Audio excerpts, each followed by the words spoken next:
Greetings and welcome to another episode of Canadian History Ehx. Canada has had many amazing literary figures.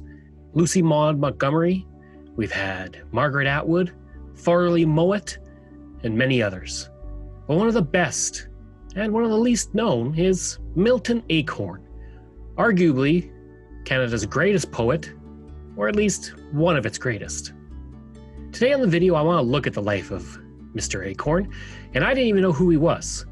I first discovered him while watching a National Film Board documentary. It was called In Love and Anger, Milton Acorn, a Poet. But that wasn't even the first nor the last video that they would do through the National Film Board about Milton Acorn.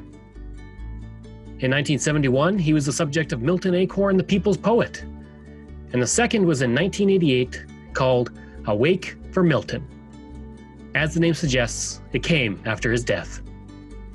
So who was Milton Acorn? That's what we're going to find out today.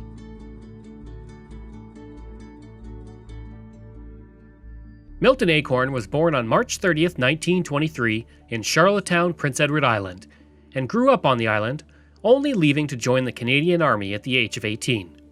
While going overseas, Acorn would be wounded from the depth charges, giving him a wound that was severe enough for him to collect a disability pension from Veterans Affairs for the rest of his life.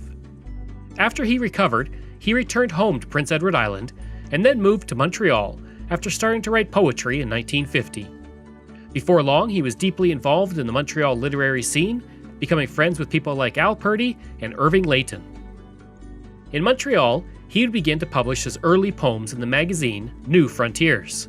He would publish a mimeographed chapbook called In Love and Anger, which was his first collection of poems. Throughout the 1950s, he would publish his poems in the magazine Canadian Forum.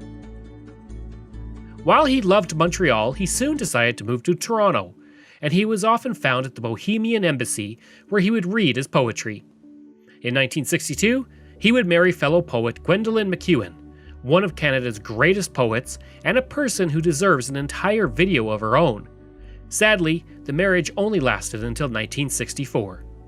In 1963, he would publish his first full-sized book called Jawbreakers.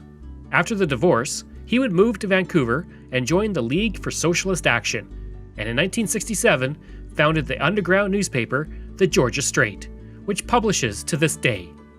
2 years later, he published his poetry collection, I've Tasted My Blood, considered to be one of his greatest works, and he would move back to Toronto. Restless by nature, Acorn would move around Canada for the next decade of the 1970s, going back to Montreal, then to Toronto, then back to Vancouver, then back to Toronto, before finally settling in Charlottetown in the 1980s. By the beginning of the 1970s, Acorn was beginning to gain a great deal of recognition in literary circles in Canada. In 1970, he would be awarded the Canadian Poets Award, and in 1976 his collection of poems, The Island Means Minago, would earn him the coveted Governor General's Award. In 1977, he would help innovate poetry in Canada by introducing a form called the Jack Pine Sonnet. The form of poetry is designed to be irregular and spiky, like a jack pine tree, but with internal structure and integrity. The Jack Pine Sonnet depends on interweaving of internal rhymes and the occasional end rhymes. That same year, he received an honorary Doctorate of Law degree from the University of Prince Edward Island. Described in his poetry as subtle in his emotions, his power, and directness, which drew from everyday island life. He had a strong leftist leaning in his life, and he was dedicated to the class struggle, and his poems often featured the lives of working men and women in class. In the 1980s, the health of Acorn began to decline, and in 1986 he would suffer a heart attack and be admitted to the hospital. On August 20th, 1986, he would pass away from complications with his heart condition and diabetes. His death came after his younger sister, which close friend Jim Deal stated caused him to lose the will to live. The year he died, he was made a life member of the Canadian Poetry Association. Gwendolyn McEwen would write about Milton, saying, "You could go for years without seeing him, and yet he'll always be there somehow, a great craggy presence at the back of your mind, a gnarled tree on the horizon."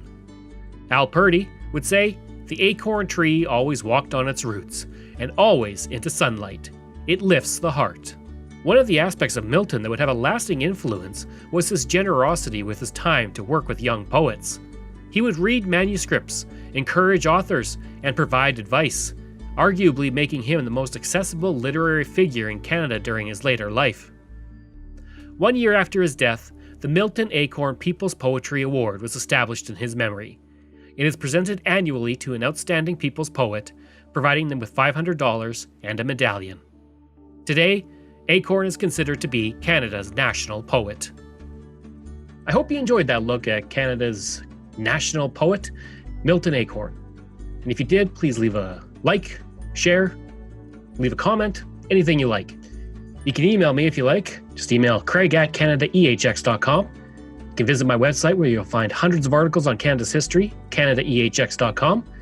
And if you want to support the podcast, which you can, and the podcast is Canadian History Ehx on all major podcast platforms. I put out 3 episodes a week. But if you want to support the podcast and this channel, you can through Patreon. Just go to patreon.com/CanadaEHX. Thanks, and we'll see you again next time.